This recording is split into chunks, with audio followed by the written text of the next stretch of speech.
投注說明：本投注策略是根據本頻道推介的貼士的第一名做膽，拖第二、第三名買連贏，由第一場開始投注10元起步，如不貼中，下一場加倍投注20元，如此類推，直至當天賽馬日中獎止。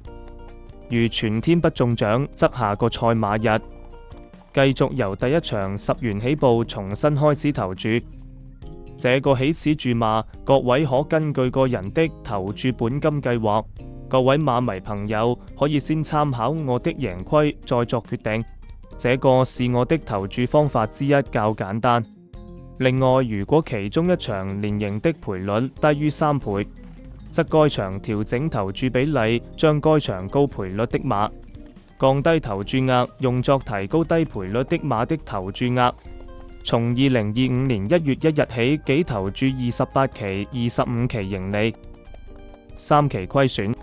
謝謝觀看，希望各位點讚加關注。